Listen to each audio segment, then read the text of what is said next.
The only thing that can stop it is by waking up vast amounts of sleeping people.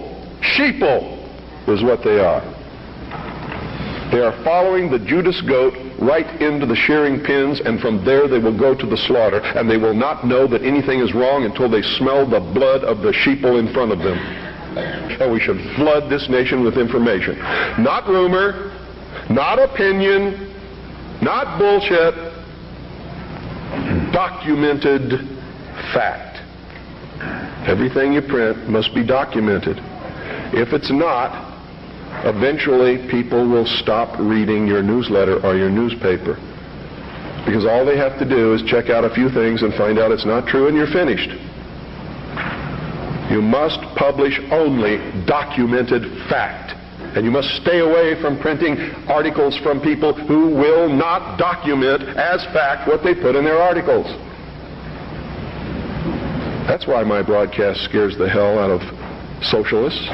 That's why in a White House memorandum I was named as the most dangerous radio host in America, not because I'm going to go out and shoot somebody, but because I shoot documented facts which cannot be refuted.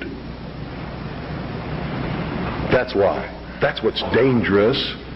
Seek ye the truth, and the truth will make you free, and nothing else will do it. Jesus Christ has never lied to anybody. Why won't you listen to him? Don't spread a rumor. Spread the truth. Document it. Prove it. Make it irrefutable, and you too will become dangerous to those who admire us in lies and enslave us in socialism. Anytime any system makes you dependent upon anybody or anything or any system, you are enslaved. Understand that. It doesn't have to be chains of iron. You don't have to be hanging up on a wall. You just have to be obligated. That's all it takes.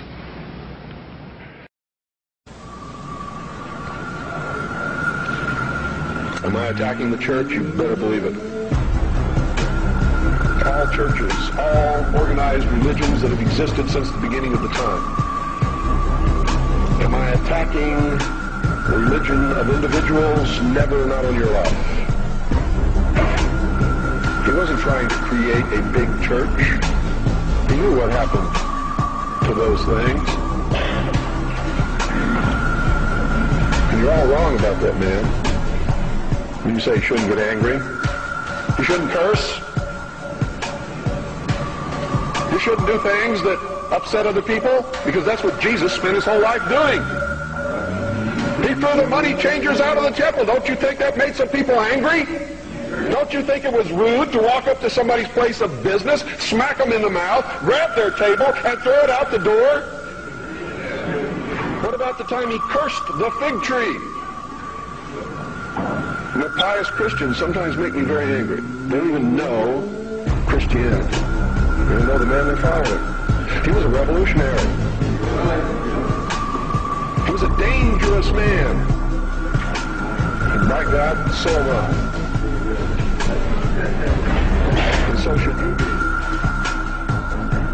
You're operating from a place of ignorance, and until you change that, you're going to be bumbling around, bumping into each other, saying and doing the wrong things, not understanding the nature of your enemy. And if you don't understand the nature of your enemy and the weapons they use, you cannot fight that enemy. You can't fight the battle. You shouldn't even be on the battlefield.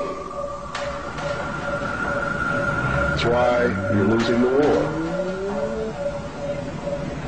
And don't tell me you're not, because I'm in a place of great knowledge about who's winning and who's losing this war. And I can assure you, you're losing the war. Doesn't mean it can't be turned around. But it'll never be turned around until you learn what you need to know.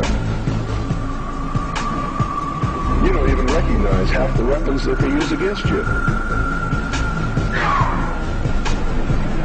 And some of them seem so insignificant that you don't even try.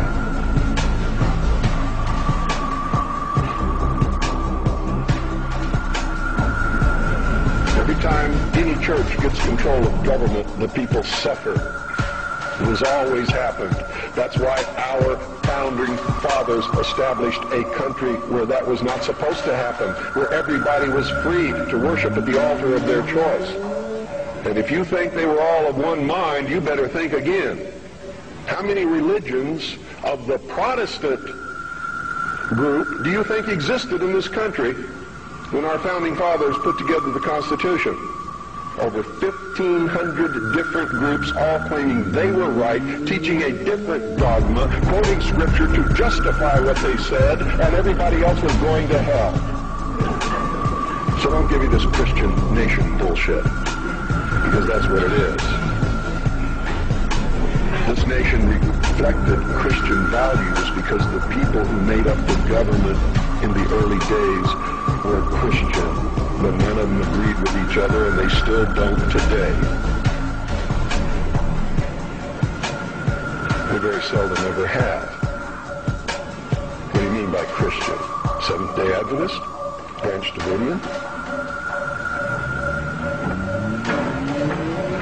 Need to do some serious evaluating, some very serious checking out of agendas.